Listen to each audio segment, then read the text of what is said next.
We will start by exploring how to use the search button. This powerful feature allows you to quickly locate specific data within your Excel tables, making it an essential tool for efficient data management. The search button enhances your productivity by enabling you to find relevant information without scrolling through extensive datasets.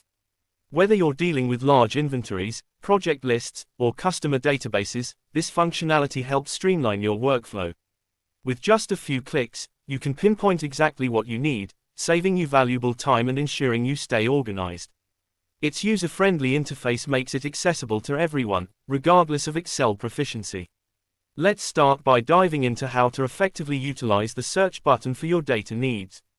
In our setup, cell D11 serves as the designated search box where you will enter the names of the items you wish to locate. Let's see how this process works in action. To search, you have to enter the item name in cell D11 and then click the search button to find matches. This is the table overview, where you should enter data according to the corresponding column headers for accurate organization and analysis. If you click the search button without entering anything in cell D11, a message box will appear, indicating the total number of empty cells in the table. This helps you know some items are missing. Click OK to close the message, and you'll automatically be taken to the first empty cell, highlighted in blue, with its row in gray.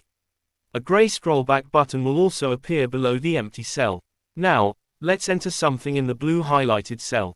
When you click the scrollback button, the table will return to its previous position. Enter NAT12 in D11. Clicking the search button will show that there are now 29 empty cells instead of 30. If you close the message, you'll see the item highlighted in blue, and the scrollback button will pop up again.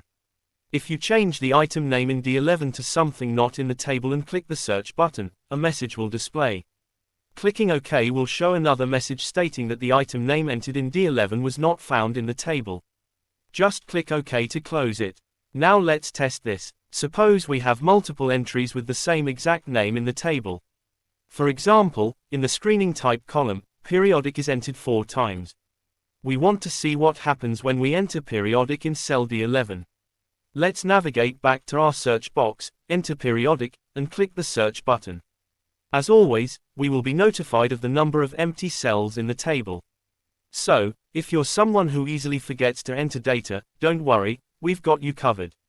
Just click OK. Now, as you can see, our first periodic entry in the table will be highlighted, while the other 3 will not.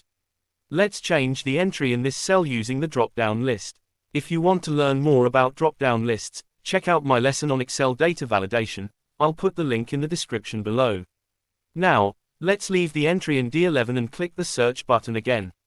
Notice how the macro identifies the first periodic. If we change the entry, the second periodic in cell G17 will be highlighted as the first again. If we enter something that doesn't match any data in the table, we will still be notified, as before, that the item was not found in the health screening data table. So, please ensure you know what you're looking for when searching. In conclusion, we have covered how to use this feature to enhance your Excel experience. If you'd like to learn how other features work, please watch my full tutorial on automating tasks in Excel with macros and VBA. I've included the link in the video description below. Thank you for watching, and don't forget to like, share, and subscribe for more upcoming content.